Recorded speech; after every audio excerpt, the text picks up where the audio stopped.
Tiyanak sa gubat. Sa isang malayong bayan sa probinsya, napapalibutan ng masukal na kagubatan ng isang maliit na nayon. Sa kagubatang ito ay may madilim na kasaysayan.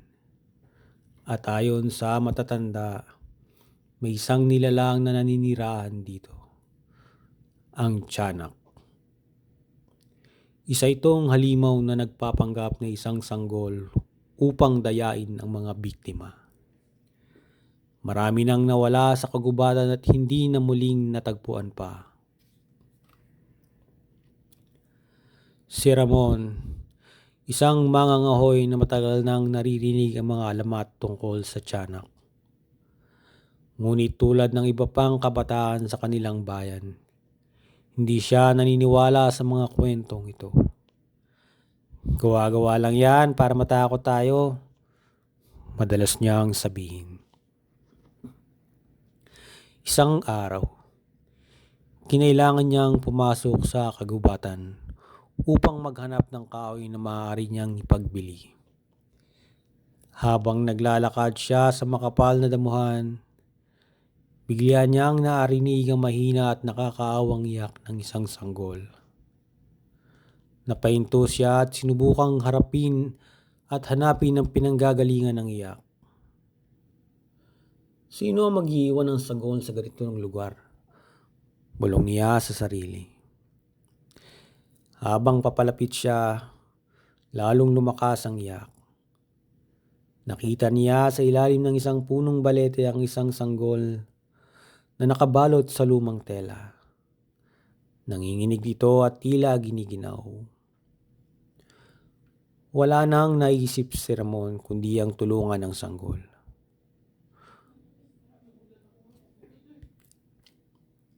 Yumuko siya upang damputin ito. Ngunit ang habuhati niya, biglang bumigat ang bata. Sa isang iglap, ang maliit na sanggol ay biglang lumaki. At ang kanyang inosenteng mukha ay napalitan ng nakakatakot na anyo. Ang kanyang balat ay kumulubot. Ang mga mata ay biglang namula. At ang kanyang bibig ay bumuka ng napakalaki. Naglalabas ng matatalim na pangil.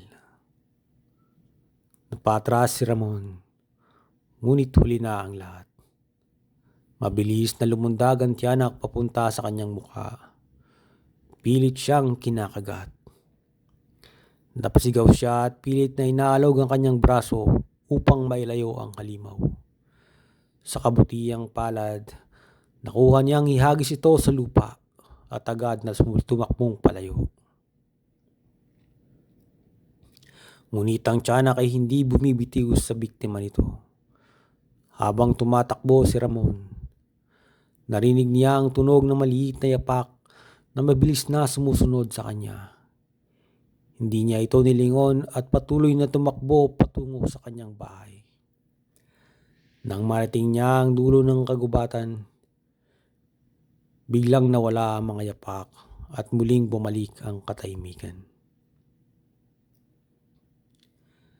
Simula noong araw na iyon, hindi na bumalik si Ramon sa kagubatan. Ngunit sa kanilang nayon, may mga bagong balita tungkol sa mga nawawalang bata at matatanda. Isang matandang albularyo ang nabigay ng babala. Ang tiyanak ay hindi titigil hanggat hindi ito nakakahanap ng bagong biktima. Huwag niyong pansinin ang iyak ng bata sa kagubatan dahil maaaring hindi na kayo makabalik. Dahil dito, mahigpit nang pinagbabawal ang pagpasok sa kagubatan kapag sumasapit ang dilim. Ngunit kahit na ganoon, may mga usap-usapan na tuwing gabi, may naririnig pa ring may hinang iyak mula sa loob ng gubat.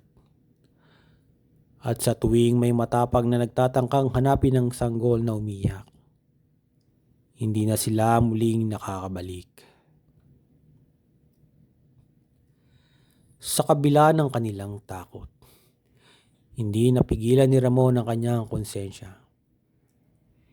Hindi siya matahimik sa tuwing may nababalitaan siyang nawawala. Kaya isang gabi, nagpasyang bumalik si Ramon sa kagubatan. Ngunit sa pagkakataong ito, nagdala siya ng itak, ng asin, at isang bote ng banal na tubig na ipinagkaloob ng albularyo. Habang naglalakad siya sa masukal na daan, muli niyang narinig ang iyak ng isang sanggol.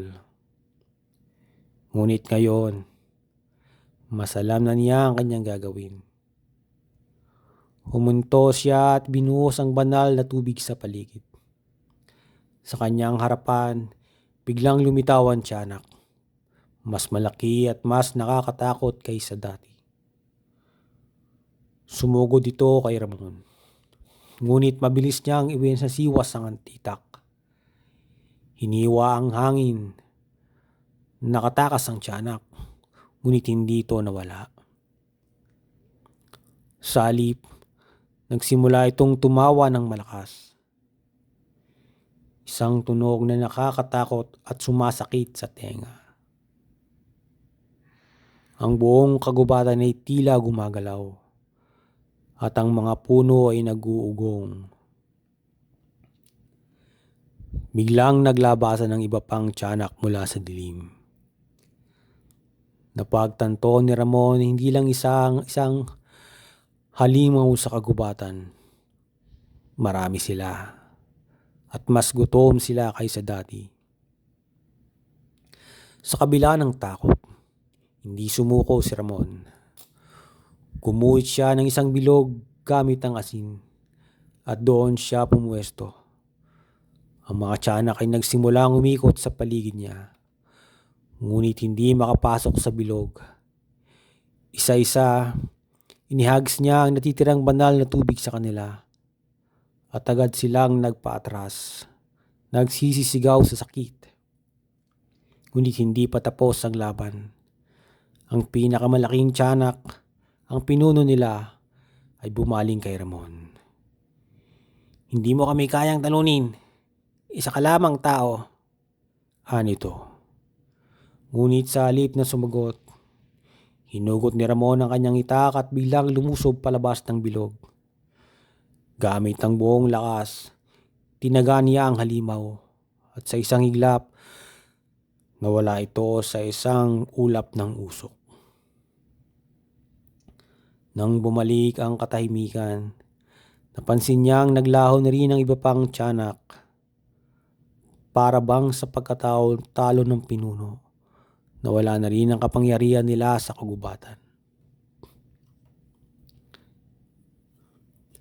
Pagbalik ni Ramon sa nayon, ibinahagi niya ang kanyang karanasan. Ang mga tao ay natakot, ngunit nagpasalamat sa kanyang tapang. Simula noon, wala nang naririnig na iyak ng sanggol sa kagubatan at wala na ring nawawala.